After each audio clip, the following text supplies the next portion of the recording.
Well, we did spend some time 2 weeks ago talking about dating. One of the things that Hunter did talk about is really think about the way in which we engage in dating. We want to date people who are the type of people we're going to marry. You're probably not going to marry anybody that you date in high school. Like, I hate to burst your bubble, but like that's pretty rare that those relationships make it. But you do want to, you're not dating to get married right now, but you do want to date in ways that have wisdom leading you. And you don't want to just willy-nilly date, and you don't want to step into relationships that actually can hurt your future marriage. So the kind of dating relationships you want to pursue are ones that are with people who are the type of person that you would want to marry. And God created this thing with us where we do get to step into relationships, and we get to step into marriage. And God created sex, which is such a wild thing to think about, that he created it, and he created it for good. It was his plan. It was his dream. It was his idea. And this is something that I think about sometimes that I think is pretty interesting. God loves creating. Like, it's just like you've always been on his mind. And when you were in your mother's womb, like he was knitting you together, designing you. I think this is one of the things that God likes to do. And it's kind of wild to think about that he created sex to give him an opportunity to do more creating, which is kind of wild, right? But like this is really cool thing that he has gifted us that we get to engage in the right context. And what Hunter spent some time talking about 2 weeks ago is that God did design sex. And he designed it to be in a safe space, which is in marriage with a man and a woman. That is God's design. Now, God created sex for marriage. And when he came up with the plan for marriage, his plan was for to be a man and a woman. We see this throughout Scripture, where we see that from the very beginning, as God orchestrated and designed everything, that he created man and woman, and he made marriage for them. We see Jesus, as he talked about marriage, that he talked about that it was for a man and a woman. As we look into the New Testament and the letters that were written to churches, it speaks to marriage, and it talks about what God has for women and men who are in marriage. And God's design is for sex to be within marriage between a man and a woman. That does not mean that God is against LGBTQ people. And what I want us to take some time to do this evening is take some time and talk about what it looks like for us, the followers of Jesus, to love really well, especially the people who are processing their sexuality and their sexual identity. Because there are likely some of you in here who are processing that, but I do know that every single one of you have friendships and relationships with people who are processing their sexuality. And in that season of processing, what can often happen is if they believe that God is against them, they will never feel like this is a safe space for them, and they'll never feel like they could actually walk with Jesus. It was nearly 20 years ago. I was a youth pastor in Florida at a church. And there was a young man, a student in our ministry, his name's Travis. It's a guy that I just think the world of. He's a pastor of a church now, and I've always loved watching him. He's inspired me so many times. And he came into my office one day and wept, sobbing in my office. He went to a public high school, and this is 20 years ago, and this school was one of the first schools in our area that started a club for gay students to be a part of. And nearly 100 Christians traveled from all around to come and protest outside of that school for weeks with signs that said, God hates fags. And Travis wept in my office because he had friends that he deeply and dearly loved who didn't know Jesus, and he wanted them to know Jesus. And the people outside of his school were hurting his witness. It was hurting people. And unfortunately, the church, and when I say the church, I mean the larger church, and a lot of pastors and just a lot of Christians, people like you, have not walked into this space really well. People who are Christians have said really awful things and hurtful things. And it's left LGBTQ people feeling like the church isn't safe. that they could never trust Jesus or be a part of an organization or a movement or a gathering like this. And so what we want to do is take some time tonight and talk about what does it look like for us to love really well? Because Jesus is always passionately pursuing every single person. And instead of us making this mistake that previous generations before you have made, is instead of us viewing LGBTQ people as a problem to solve, we need to see them as people to deeply and dearly love. So let's talk about that tonight. We're going to look at a story that is a story that you're likely familiar with. You've probably heard this before, especially if you've grown up in church. If you've been around Bentry for a long time, you've likely heard this story before. But I want us to go back to this story because it's such a beautiful story of how we see Jesus pursue and walk and actually go toward people who are marginalized and need to know how deeply loved they are. It's a story of a woman who was at a well that was Samaritan. Now, John is the one who recorded this story. And if you were at church today and you were in the service as Libin was talking about James and John, this guy who used to be super arrogant and prideful, this is the John that we're talking about. Jesus radically changed his life, and he took some time towards the end of his life to sit down and write about Jesus and his life. And so John records this, and John is very intentional about a lot of things that he includes in the story and the way he structured it and what he talked about. And so we're going to take a look at that together. But what he wants us to see is how Jesus goes to and moves towards those who deeply need to be loved. So John begins and he talks about how Jesus was making his way from he was heading from Judea to Galilee. And this is really what would be like a 3-day walk, this trip that they would do. But what most Jews did, I don't know if you knew this or not, they would actually take their journey because they didn't have just like cars and quick ways to travel. So they would do a lot of traveling by foot, 5-day walk. What they did, though, is the reason it was 5 days is because the Jews would actually take a longer trip around Samaria. They would travel 2 extra days worth of walking because they didn't want to have to see Samaritans. How wild is that? Would you make that call? Like, that seems kind of wild. Like, yeah, instead of a 3-day walk, I'm going to go for 5 days just because I don't want to see that person. It's like to the extreme if you've ever been like at the mall or somewhere where you see someone you don't really want to have to talk to and you're like, and you like slowly try to find your way out of having to talk to them. You haven't done that? I do it all the time. Anyway, this is an extreme case of that, right? Where it's 2 extra days worth of walking because they didn't want to see Samaritans. Now, the reason that there was a long history of problems between the two of them is because way before the time of Jesus, there were some Jews who got married and had kids with people from another ethnicity. So Jews saw Samaritans as half-breeds is kind of one of the things they do. They used awful terms to talk about them.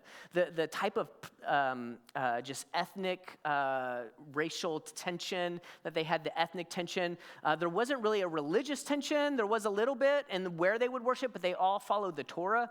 But man, there were years of problems. They actually had like actual battles. They didn't just like dislike each other. They actually had wars and battles with each other. Generations of hostility between these two groups. And Jesus, of course, he's not going to do the 5-day trip around. He's going to do the 3-day trip around. In fact, he often would find himself in Samaria doing some ministry there. So Jesus, he, instead of doing the 5-day trip, does a 3-day trip, and he makes his way to Jacob's well. All right, we're in John chapter 4 now, verse 6. Jacob's well was there, and Jesus, tired as he was from the journey, and I mean, I love that John includes these things. We know that Jesus was fully human. So here he is tired and probably pretty thirsty. Tired as he was from the journey, sat down by the well. And it was about noon. So this is a hot time of the day. And this is a time of day where most people don't do a lot of walking. They actually don't go out often. They don't want to actually go to a well and draw water. I don't know if you've ever had to carry like big buckets of water ever. It's not easy to do. It's heavy. It's awkward. It's tough to do. Not something you want to do in the heat of the day. Jesus goes to the well, and typically a well at this time of day, no one's there. But Jesus knew that there was going to be someone there. Then a Samaritan woman came to draw water. So here she is coming out, doing the hard work at the hot part of the day because she didn't want to be around anybody. I want you to think about that.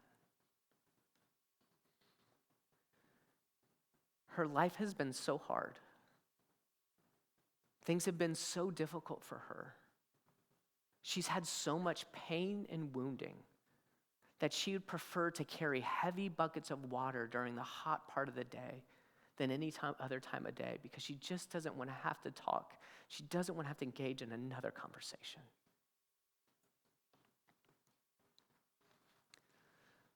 A Samaritan woman came to draw water, and Jesus said to her, "Will you give me a drink?"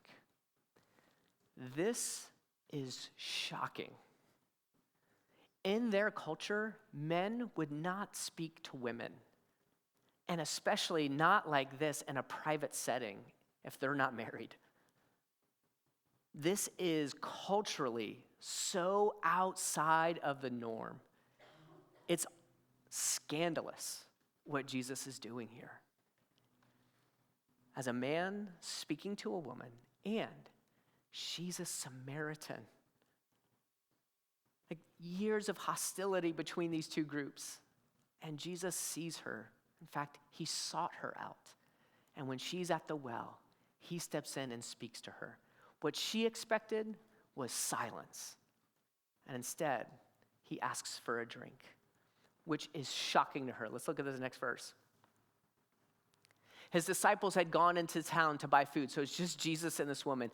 And the Samaritan woman says to him, "You are a Jew, and I am a Samaritan woman. How can you ask me for a drink?" And John includes this note because Jews do not associate with Samaritans. She is shocked. She can't believe that he just asked for her to draw some water. She is totally thrown off that he would do something this wild, what almost seems reckless, scandalous, engaging in this conversation with her. Let's go on. What happens after that is Jesus says to her, like, "Hey, there is water that I can give you that is a living water where you will never thirst again." And this is part of the conversation they're engaging in. We're not going to walk through all the verses. I just want to kind of hit some of the highlights of it. But now she's intrigued. She's wondering. He says, "Hey, will you get me a drink?" She says, "I can't believe you're asking me for a drink." And then he says, "Hey, there is actually a water that I can give you where you will thirst no longer." And then here's what he says. "Everyone who drinks this water," and he's talking about the water that's in the well in front of them, "everyone who drinks this water will be thirsty again. But whoever drinks the water I give them will never thirst. Indeed, the water I give them will become in them a spring of water welling up to eternal life." She wants this water. She's intrigued. She wants to know more about this. And then Jesus says to her, "Hey, why don't you go get your husband? And then I'll get you this living water." Now, Jesus went right to the source of what is her greatest pain. And she says, "I have no husband." He says, "You're right, you don't. You have 5, and the man you're with now is not your husband." Now, what that means when Jesus says you've had 5 and the man you're with now is not your husband, it doesn't mean that she's been reckless or scandalous herself and has slept with a bunch of different guys. What's actually talking about is she's walked through some very hard circumstances. 5 times she's had a marriage end. Now, some of those might have been through death. Part of what was a weird thing to us, but was a cultural norm for them, is men were often much older than their wives. And so maybe she's just had a couple of husbands who were significantly older than her who died. Another thing that might have happened is that some of these men just divorced her. They were in a culture where women were so seen as less than. And it was very easy for men just to write them off and take advantage of them. They were more like property than people. And what likely happened is there were some very mean men who just wrote her off, dismissed her, divorced her, and said, "I'm no longer going to care for you. I'm done with you. And now she finds herself with a man who's at least given her a place to stay, but he's not giving her the full rights of being a wife. And everyone knows. And she's in high need, and she's deeply hurt, and she's deeply wounded. I have no husband, she replied. Jesus said to her, you're right when you say you have no husband. The fact is you've had 5 husbands, and the man you have now is not your husband. What you have said is quite true. She's overwhelmed that Jesus realizes this. I mean, imagine this. Imagine meeting Jesus, and then he just but you've never met the guy before, and he just tells you about the most meaningful and significant pains in your life, your deepest trauma. So she's a little overwhelmed. And I think she doesn't even know how to engage in the conversation. So she brings up something that was a common thing that was debated between Jews and Samaritans. And it was, where do you worship?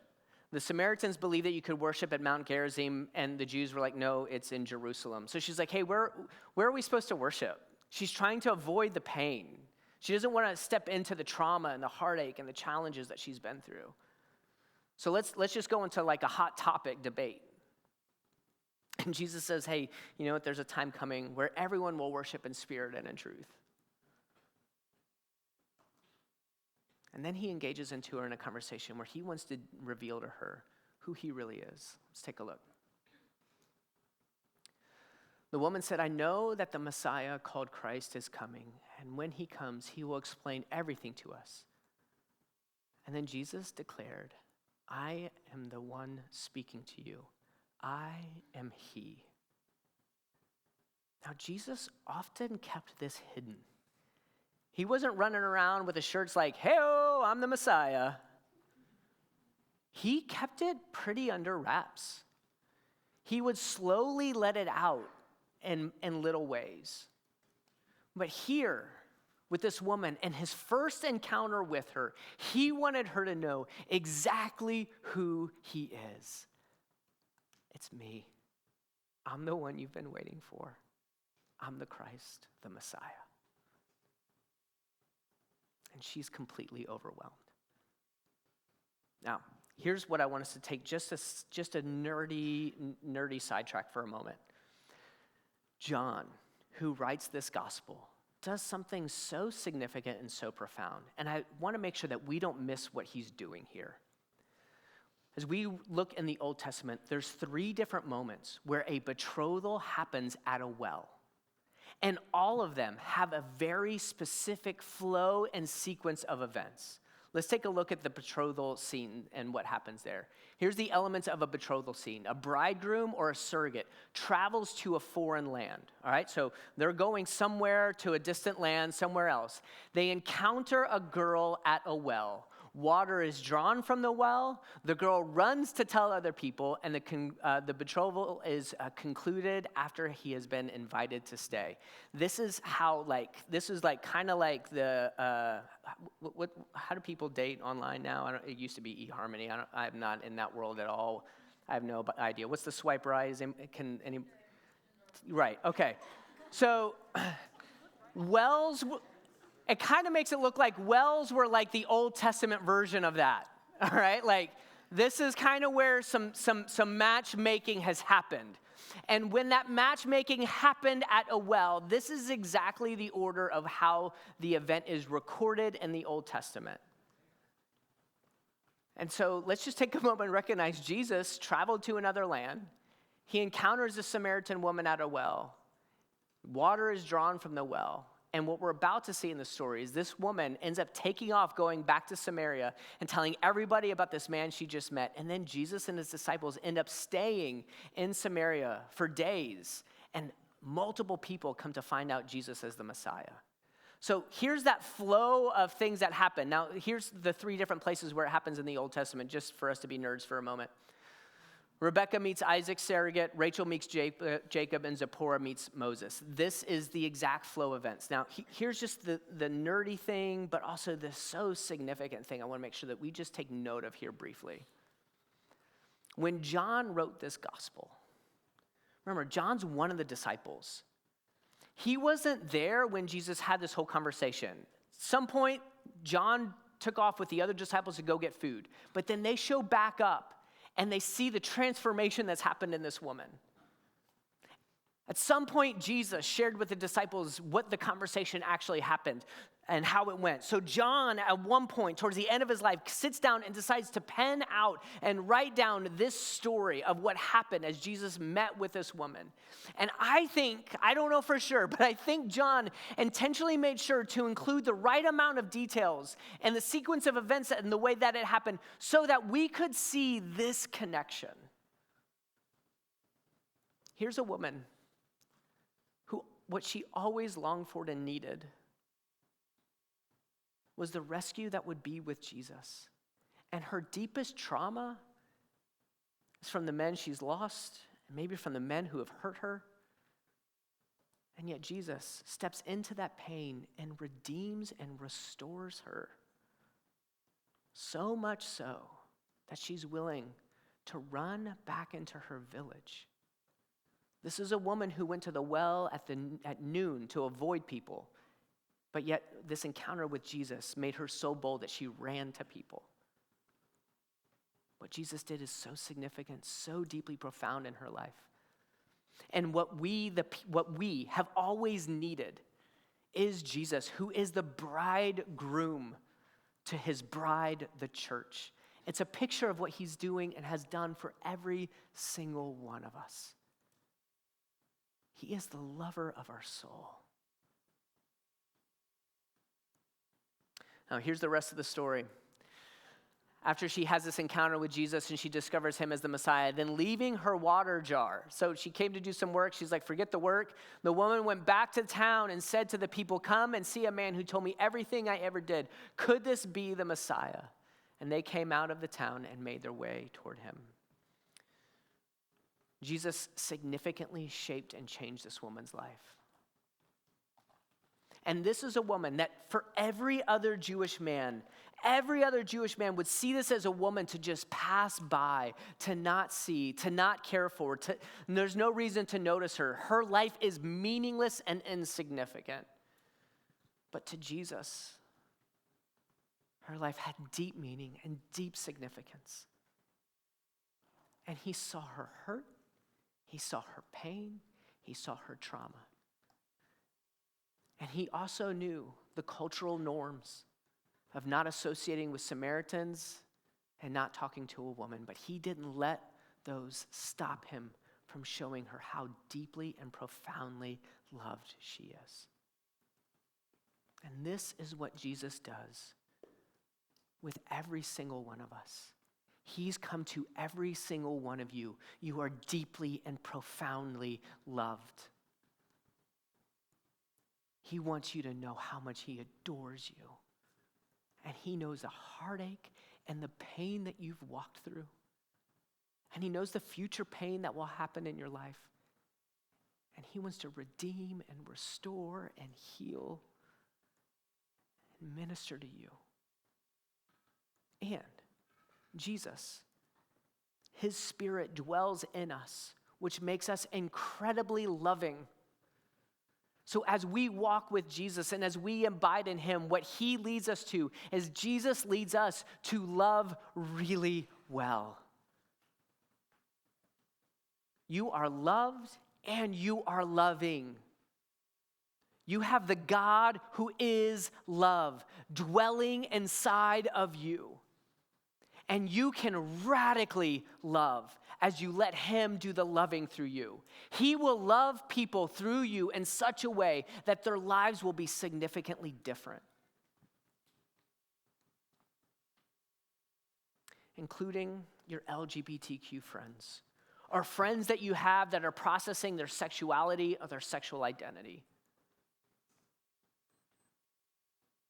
Your friends, if they are not Christians and they're processing their sexuality and their sexual identity, they're going to be processing and trying to figure a lot of things out. And added on to that, one of the things that they're going to wonder is if they know you're a Christian and what they've possibly heard is that the church is against them.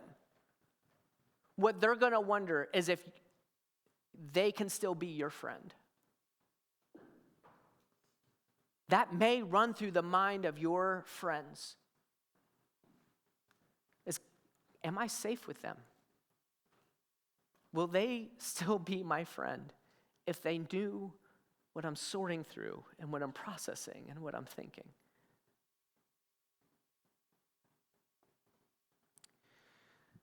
If you have friends who are Christians and are processing their sexual identity and sexuality, they have a lot that they're trying to figure out with their attractions and who they are, and added on to that, because they are a part of the church, what they're wondering is some extra things. Like, what does God think about me?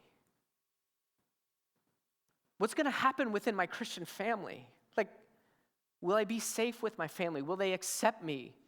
Can I tell them?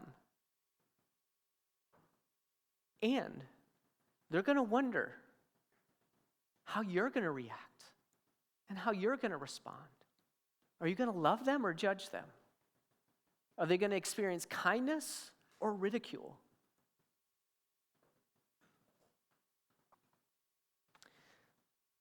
And students, I want to say this, and this isn't me trying to be like harsh or shaming.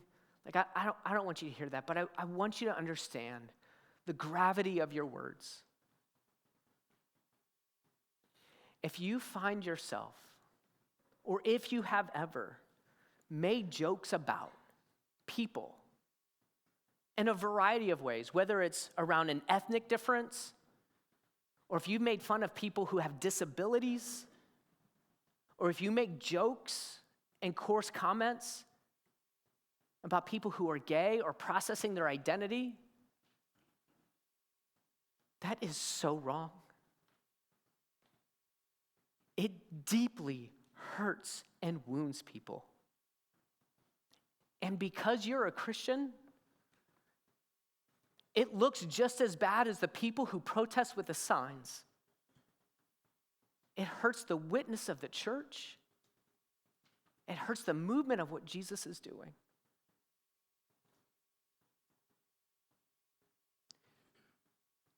We can live different, and we can love really well. And we can be the type of followers of Jesus that regardless of what people are walking through, they will always know that they will receive love from us. So I want to invite you to be better than the generations who were before you. To step into this space and these relationships ready to love really well. To let people know that they genuinely matter to you. Here's a couple of tips of how you can engage in conversations in a way that's a little bit different.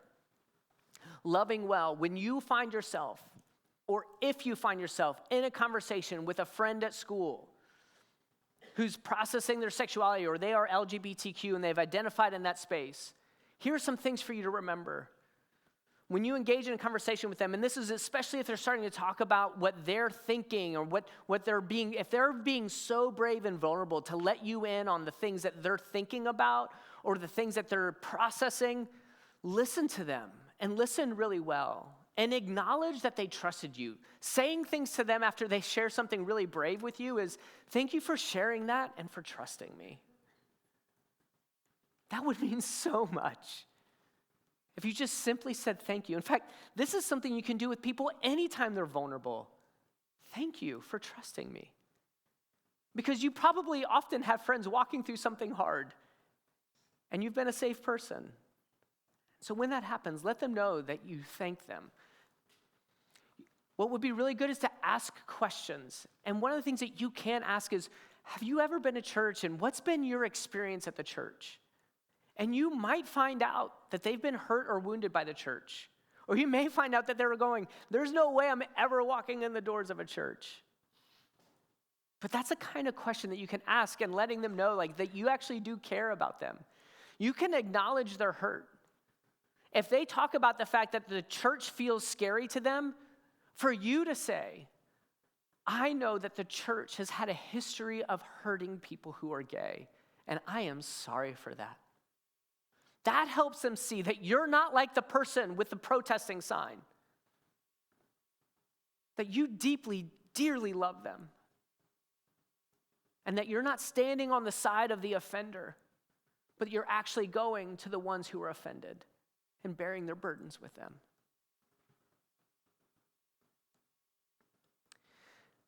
As they share, they may not want to share everything, and there's a right boundaries to have, and there's privacy. So if you sense that they're not wanting to share things, you can just let them know, hey, I am here to talk with you if you want to, but there is no pressure. You want to give a space where people feel the freedom to share when they're ready to share. And it's so kind of you to let them know that you're available whenever they want to talk, but there's no pressure. You don't have expectations of them. And what you might find is that they're going to ask you questions, especially if they're not a believer, or maybe if they are a believer. They may be asking you questions around church things, or what the Bible says, or like, what does God think of me? And if you don't really feel like you have an answer, the best thing to do is be honest and say, I don't know. It's so okay for you not to have all the answers. I don't have all the answers. None of us do. So you can be honest and say, I don't really know. Now here's the last thing that I want to share with you, and then we're going to spend some time in worship and wrap our time up. If you have a friend who is gay or processing, and they ask you, what does the Bible say? There are verses in the New Testament that talk about homosexuality that I would encourage you not to take them to, because it's complicated. There's context and there's difficult conversations. Those are hard conversations to have that can really actually help the person feel loved and understand what God has created marriage for.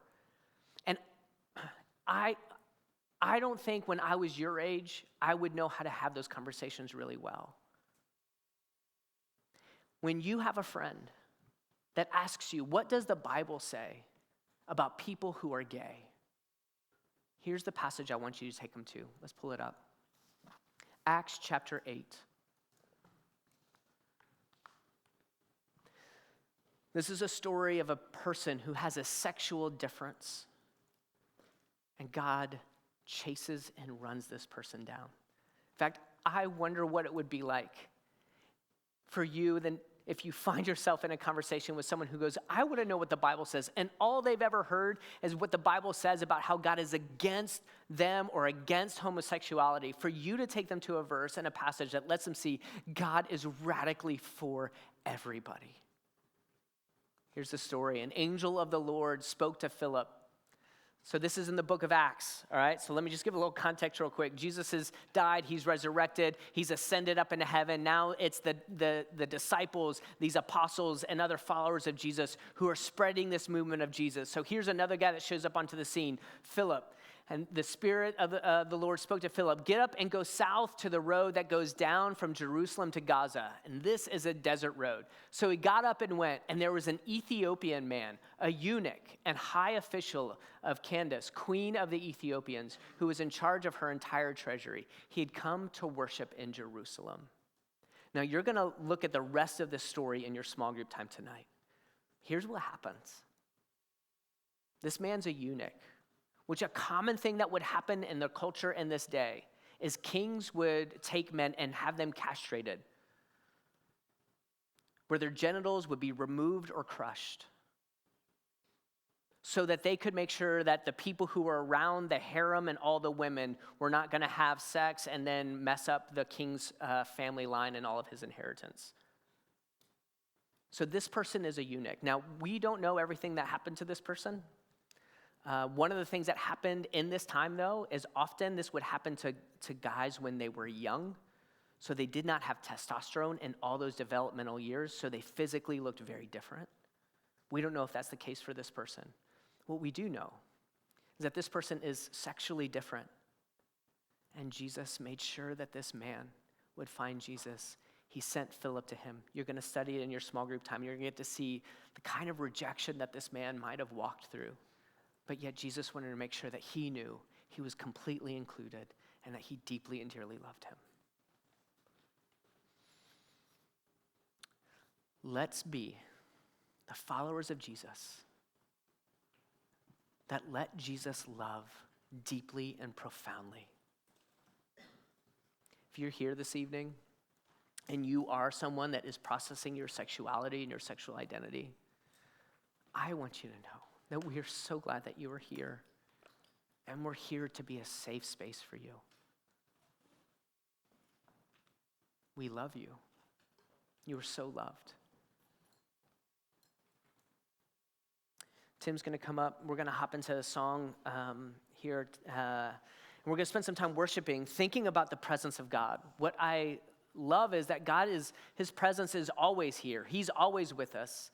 But it's so good for us to take time to actually reflect on and dial into the fact that his presence is always here. He's here right now. And just like Jesus went to this well to meet with this woman, he's meeting with every single one of us right now. Now, we've spent some time over the last few weeks talking about a lot of different relational things and what it looks like to have relationships that flourish. And what I know is that we often are not experiencing a lot of flourishing in our relationships. You might find yourself feeling like the woman at the well, where you are just so beat up right now, you just really want to be alone. You might feel a lot of pain right now in a relationship with a friend. Maybe something really hard has happened. Or maybe you find yourself feeling really lonely. You might find yourself in a point of tension and deep conflict within your family and in your home. You're always feeling like a disappointment at home. Your parents don't believe that, but it feels like that to you. You're having a hard time feeling like you measure up. And you don't feel understood. Maybe you're in a dating relationship or previous relationships have left some really deep wounds in you. I want you to know that Jesus deeply, dearly loves you. He's offering water that will fill your soul. Let's stand, and we're going to take some time to worship.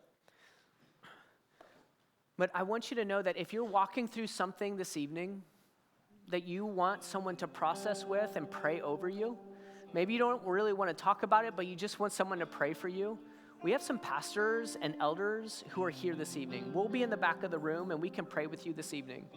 If you have anything you're walking through in a relationship, because you are loved, and this is a safe space for all of us, whatever our pain is and whatever we're walking through. Jesus, thank you for loving us so deeply and dearly. Thank you for meeting every single one of us like you met the woman at the well. Thank you for overwhelming us with your love. And I pray that all of us find ourselves being incredibly loving, that we experience you and your spirit working through us, loving others, wooing their hearts. And Jesus, for all of us that are carrying something this evening, a hurt or a pain in a relationship, would you bring us hope this evening and comfort? Your presence is what we all need.